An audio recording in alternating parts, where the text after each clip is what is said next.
Tortang talong lang ang ulam. Hindi bale, pag nagpadala uli yan ng pera, marami na uli tayong ulam. At hindi lang ulam ha, t-shirts, pabango, bag, sapatos. Ate, tama na sabi. Michael, dali mo na si Daday sa kwarto. Sige na.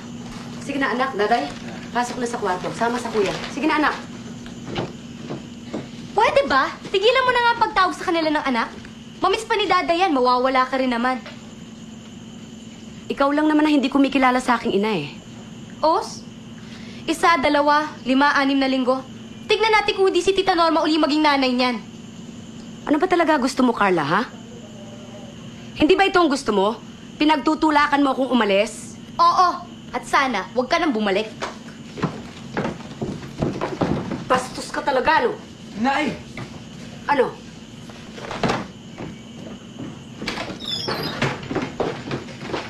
Ano? Lalayas ka na naman? Ha? Sige, lumayas ka. Layas! Talagang lalayas ako? Oo! Tuluyan mo sirain ang buhay mo! Sige, layas! Magpakabuang ka sa bisyo mo! Magpakasawa ka sa mga Oo, lalaki mo! gagawin ko talaga Sige, yan! lumayas ka! Magpabuntis ka! Nay, tama na. Tignan ko lang kung respetuhin ka ng anak mo. Kapag asin na lang ang inuulam nyo at nagpapakaputa ka na para may isaksa ka lang sa sikmura niya. Alam mo, nagpapasalamat ako sa Diyos at hindi isinilang ang 2 bata na galing sa isang babae na irresponsable at makasarili tulad mo. Kung magkakaanak man ako, sisiguraduhin kong magkasama kami sa hirap at ginawa.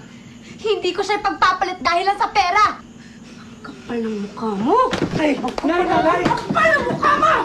Wala kang utang na loob. Wala ka. Ikaw ang sumira ng buhay mo. Ikaw ang sumira ng buhay mo. Ang kapal ng mukha mo.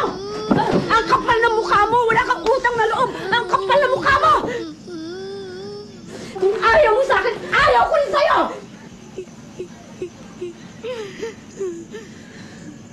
Sana hindi na lang ako naging ina mo. Sana hindi rin kita naging anak. Ngayon, kung iniisip mo hindi mo ko pinili bilang ina mo, sana maisip mo rin na hindi itong buhay na pinili ko para sa inyo mga anak ko. Kung iniisip mo na sana binalik kita sa tiyan ko, sana maisip mo rin na ilang beses kong ginusto na hindi na kayo pinanganak para hindi nyo maranasan ang hirap dito sa mundo.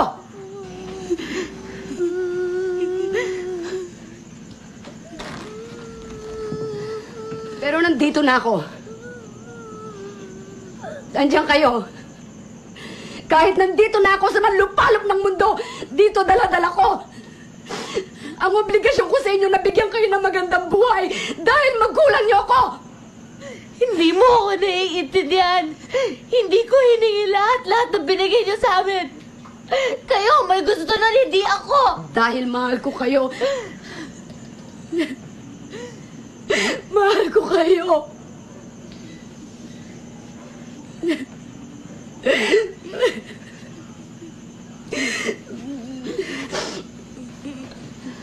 Ngayon, sabihin mo sa akin, sinasabi mong hindi kita naiintindihan? Bakit, Carla? Ako ba inintindi mo kahit minsan? Hindi. Sarili mo lang iniintindi mo. Sana kahit minsan, binigyan mo na halaga lahat ng paghihirap ko sa inyo, lahat ng sakripisyo ko sa inyo. Sana, tuwing umiinom ka ng alak, habang hinihitip mo ang sigarilyo mo, habang nilulustay mo yung mga perang pinadala ko, sana maisip mo rin kung ilang pagkain ang tiniis kong hindi kainin para lang makapagpadala ako ng malaking pera dito. Sana, habang nakahiga ka dyan sa kutsyon mo, natutulog, maisip mo rin kung ilang taong kong tiniis ang matulog mag-isa habang nangungulila ako sa yakap ng mga mahal ko. Sana maisip mo kahit konti kung gaano kasakit sa akin na mag-alaga ng mga batang hindi ko kaano-ano. Samantalang kayo mga anak ko, hindi ko man lang kayo maalagaan. Alam mo ba kung gaano kasakit yun sa isang ina? Alam mo ba kung gaano kasakit yun? Kung hindi mo ko kayang ituring bilang isang ina, respetuhin mo na lang ako bilang isang tao. Yun lang, Carla. Yun man lang.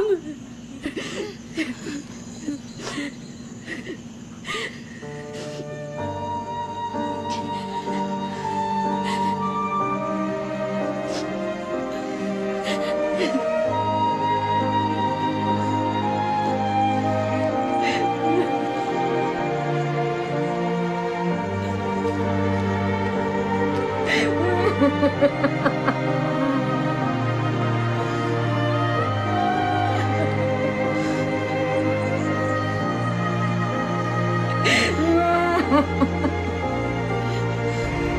sa lahat ng ina, maraming salamat po sa pagmamahal, pag-aalaga at nagbibigay ng pangangailangan namin. Saludo po ako sa mga ina sa buong mundo. Happy Mother's Day po!